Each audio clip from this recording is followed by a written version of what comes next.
Mental Training 101. And now back to Get Warrior Tough with Dutch. All right, we're back. Dutch and Andrew. Andrew and Dutch, Get Warrior Tough, most monumental hour media anywhere. If you want to call in, 855-856-1380. 855-856-1380. Hashtag Get Warrior Tough on the Twitter. And I just got a text from my wife. She said, shocking, hashtag PJs, or PJs, hashtag shocking. So here's what happened, okay? So we come in off the podium. We're done training. I've been up. Texted hashtag. Yeah, right. I've been up, on the podium training all day. I'm exhausted. Dutch has been back there kicking it with everybody, drinking coffee, hanging out, eating M&Ms. He comes over for the show tonight. Now, that was at 5 o'clock. Took him to dinner, come out. I'm exhausted, man. So I lay down for a minute. I'm not going to lay down in my suit, so I got my, my sweats on. Dutch comes over in his shirt and tie. I'm like, really, dude? We're going to be on the YouTube channel, and you're trying to make me look bad? Hey, I know nothing but excellence. That's all I know. Oh, I don't know I don't know how to be a slacker.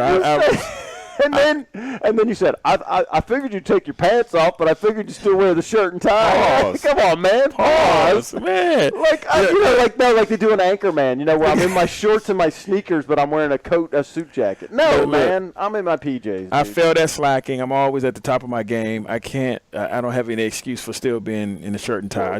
I have no excuse. Because you just like wearing it around the house.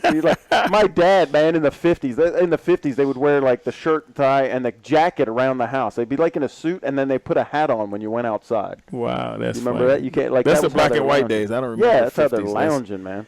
That's when. My wife's like, shocking. I'm in my PJs. So listen,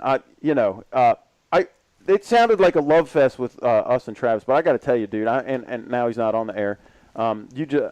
That dude is phenomenal. He'd be a phenomenal coach. You just said he'd be a phenomenal recruiter, and I said, yeah, he just recruited me to take him to dinner right then and there. So he is fantastic. I had the opportunity, the pleasure of seeing him in very stressful situations mentally, not just physically. I know a lot of our listeners that follow Clemson football have seen him in stressful physical situations. I've seen him in stressful mental situations, and I'll leave it at that. Yeah. And he's a high performer all around. Absolutely. And I couldn't be more proud of him. He's getting married this summer. I'm going to be so excited about that.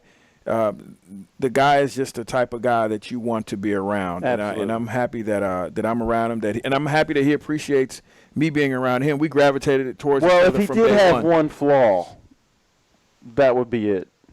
That he wants to hang around you all the time. I thought you were going to talk about I thought you were going to talk about his physical weaknesses compared to mine. Yeah, that was last night, you guys. He's like, I can still stronger than you, and you're like, no, I can still. I'm like, come on, Dutch man, you're 100, man. Yeah, my grown man strength will still take him out though. He knows. He knows. You guys going to arm wrestle when we go out for dinner tonight? Holy smoke! No, so this is good though. We have a good time, and we have he is a fantastic individual, no question. Okay, and I know it was a giant love fest, but I wanted everybody to kind of be exposed to him as much as possible. As much you and I, we can't just hide him and keep him to ourselves. But he's here's a young guy in his early 20s, and he just gets it, man. Absolutely. Yeah. And I couldn't be more proud of him. But we've been all over the place today. We've talked about helping young people, expose them to the material that we have to offer. We talked about our experiences with the command staff down here in Florida, the law enforcement officers. We talked about that. Talked about you eating candy and leaving wrappers in my car. Oh, let me just say the irony of us being in Tallahassee, and we have Clemson football on the show today. We have Travis Coleman. Oh, and I would just like to say you almost got us beat up when we came in because you're wearing your Clemson shirt. We come rolling in. They're like, wow, you're flying your Clemson colors proud down here. Now, this is Florida State country. They hate each other. Yeah. We almost got beat up, and Dutch started mouthing off. And then, look, I tell you what, just like Clemson beat him on the field, we'll beat him off the field. I'll smack somebody around off the field. They're like, oh, yeah, what happened in that national championship game? And you were like, yeah, oh, that's right. You weren't there. You don't know. I was like, come on, man. We're not right in the forehead. Right in the forehead. All right, so what I got here, I have a list from Inc. Incorporated, 5 signs that you're not a true leader. 5 signs that you're not a true leader. It's like the top 5. Number 1, you use your title as leverage. Yeah, you know what? You're right. And we see that a lot. We do. They use positional power instead of personal power. Yep. And there's no substance in a name. You know, what do they say? A rose by any other name would still smell as sweet. Something like that. Something about lipstick and a pig. Yeah, if I'm more focused on the name, that doesn't mean anything. I want to be more focused on the substance. Who you are and what you do. Yeah, the title. I never use my title, and I mean, because people they call me Dr. Wittman. I'm like, that's my dad. You know, when I was a federal agent, I was a special agent Wittman. I'm just Andrew. In fact, Dutch, this is what I'm going for. I'm going to be like Cher and Madonna, just Andrew. Just Dutch and Andrew. I don't need a last name. I don't need a title. It's just Andrew. But yeah, so that'll have enough substance for you. But if you're using your title as leverage, you're not a true leader. If you're using your title and you have to use, we were talking to the law enforcement guys, and we were talking today about we've all had these awful bosses that would be like, well, you better respect the rank. And it's, the only reason I'm telling you I respect your rank is because we don't respect you as a person. And that happens in the military, too, sometimes. So if you're using your title as leverage, you're not a true leader. Absolutely. I want to be respected irrespective of any rank or any type of personal role or anything. Right. I want to be respected other than that. And when you're CEO of you, people will respect you because you respect yourself, and that's the key right there. And you even said that to Travis. He took care of himself first. He led himself first, then you lead others. Number 2, 5 signs that you're not a true leader out of Inc. magazine. This is an article written by Nicholas Cole. Number 2, you blame others, not yourself. Yep, absolutely. And I think that might have hit home right there with some people. I think that's a very popular one, whether we do it ourselves or we notice it being done to us with our superiors. So you don't want to be in that ballpark there. That is toxic. That can destroy a relationship in an office. That can destroy a department. That can destroy an organization. Yeah, and it totally wipes out your credibility, even if it isn't as apocalyptic as that. Now, I used to watch that Celebrity Apprentice show or The Apprentice show with Donald Trump. Before he got into the political thing, he was like a reality star. Before he ramped up his reality TV game, he was a reality TV star. But anyway, I would never, and the project manager, they come in, you have to bring people into the boardroom. I would never even bring people in, because if I'm the project manager and we failed, guess what? Just fire me, man. I'm not bringing anybody in. It's my fault. I'm the problem. I'm the solution. If we didn't perform, I can't blame somebody on my team because you didn't lead. They taught me this in the Marine Corps when I was started instructing people in leadership. They would say, hey, Wittman, if the student failed to learn, it's because the teacher failed to teach. And if the follower fails to follow, it's because the leader failed to lead. Absolutely. When I was teaching the kids at Penn State, I had a situation where I had a few people fail a test that I gave.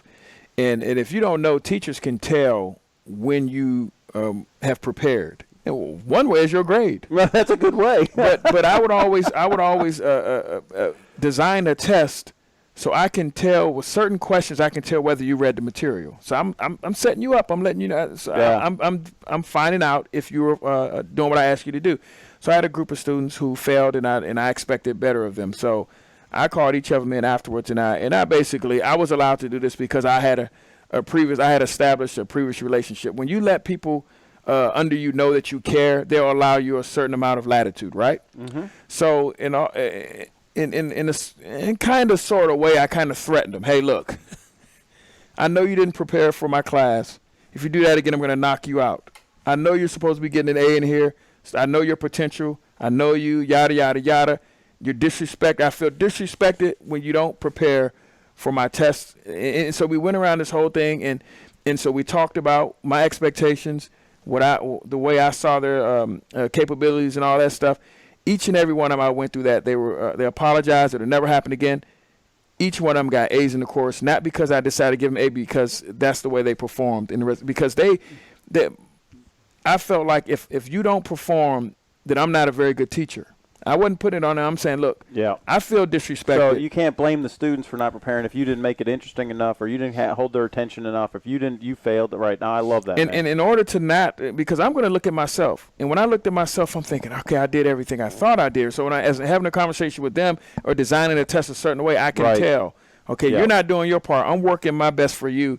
Now you need to work your best for me. Now you got to gain some of that credibility before you can have that conversation sometimes. Yeah, they got to know you care. And that you said that at the beginning, and this is a huge thing. That's that's really the next one here on the list, number 3. It kind of rolls into that as being emotionally inconsistent. You're not a true leader if you're emotionally inconsistent. And I just got to tell you, Dutch, this is what we teach this all over the place. Most folks we run into, and this is not a judgment, it just is what it is. Most folks are emotionally inconsistent because they can't even name their emotions. They have no idea. It's just a jungle up there in their head. There's no process of thinking their thoughts, and the emotions are just running wild. So it's kind of Jekyll and Hyde, and we've all had those bosses where you kind of check who came in today. Is it the good boss or the bad boss? And even though it's the same person, then you wonder, man, did they take their meds? I don't know what happened. So if you're emotionally inconsistent, you're not a true leader. And it really does start like with caring. If you care for your people, and I'm having a bad day, I'll say it like that, because all of us have a bad day. If I care for my people on a consistent basis, they know that. And if I snap at them while I'm having a bad day, they know, hey, you know what, that's out of the norm, and they'll give me a free pass. Absolutely. And there's even levels of that, because when you have a certain emotional IQ, you know how to mask that.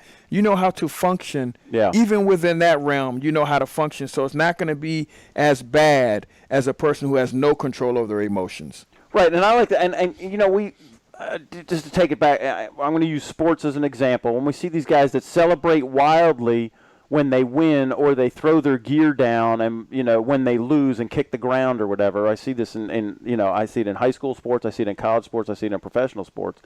That's like the roller coaster. And what we teach is that they're like manic on one side, they're really up, and then they're really down on the other side. That roller coaster. We want to smooth that roller coaster out. We smooth the highs and the lows out, so we don't have too high of a high, we don't have too low of a low. And that's how we become emotionally consistent, as we take the bumps out. We take the valleys out. You take the mountain peak, and you get so. When my oldest Drew was wrestling, right, he was so great at this that his body language and how he would shake the hand of the other wrestler, you wouldn't know if he pinned the guy in 5 seconds or he got pinned in 5 seconds, because he was emotionally consistent. You couldn't tell by his body language if he just got beat down or if he just beat the other guy down. And so that's what we want to teach our clients, to be emotionally consistent, and that's one of the signs that you're not a true leader if you can't do that. Now that doesn't mean you can't hate losing. Oh no, I don't want you to like losing at all. Absolutely, we hate losing, absolutely. but that means I'm not showing. Yeah, that display of emotions is big, and that doesn't mean you can't celebrate. Now, because I'll celebrate in the moment. The thing I don't like is celebrating things that shouldn't be celebrated. I'll celebrate by doing backflips on the inside. I mean, I'm not going to lord it over anybody. I know that's your personality. Oh yeah, I'm going to dance. I'm going to have good, because for one thing, in sports, it's still a show. It's show business. It's a show. Yeah, now, you can't take that. You can't take that in the office space. You can't take that into a professional environment. No, we know sports is fantasy land. Yeah, we know sports is a fantasy land. It's not the real world.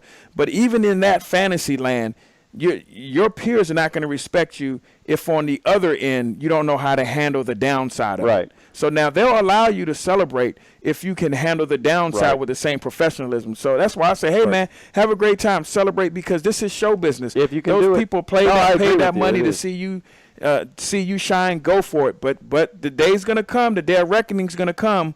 Yeah. When you lose, you have to have the emotional capacity and the ability to stay in that professional moment and not to sink to those depths that we've seen some people do. Your peers are not going to respect you. All right, so we got a couple more of these. We're up on our last break. So you're listening to the Get Warrior Tough radio show live from Tallahassee, Florida, with Dutch Coleman and Andrew Wittman. We'll be right back.